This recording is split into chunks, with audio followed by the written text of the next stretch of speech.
Toujours coiffé avec l'arrêt au milieu, des cheveux gras coupés au-dessus des oreilles, à ses chaussures il faisait des doubles nœuds, on l'appelait François, le fils de Mireille.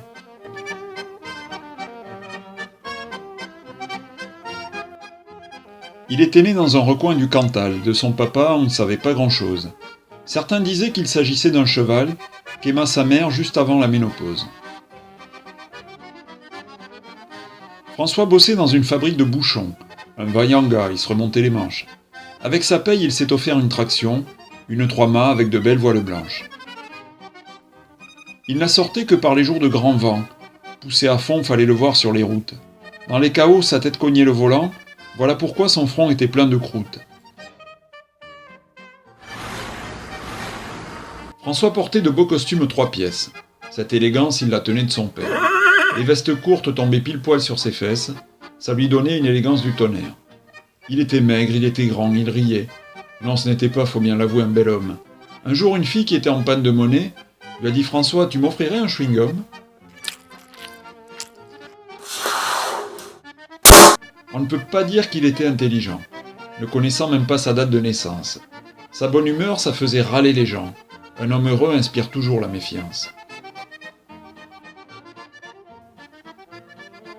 Dans la semaine, il s'en allait à l'église. Pauvre François, lui qui ne pensait qu'au bien. Avant d'y aller, il repassait sa chemise pour dire adieu, j'ai écrasé un lapin.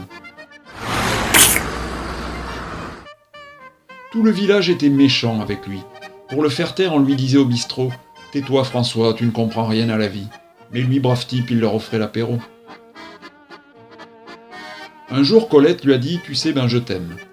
Amène-moi donc faire un tour dans ta traction. » François lui a dit « On roulera en 3e. Et le beefsteak, tu l'aimes comment à la cuisson ?» Bien sûr, François était au-dessus des partis. Et quand les gens sortaient pour les élections, dimanche matin aux alentours de midi, lui ce jour-là, il nettoyait sa traction. Combien de fois il aurait pu se rebiffer contre ceux qui méprisaient son insouciance.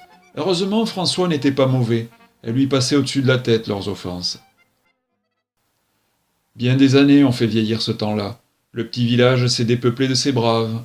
Aux enterrements, François était toujours là. Sa bonne santé, il y en a beaucoup qui en bavent.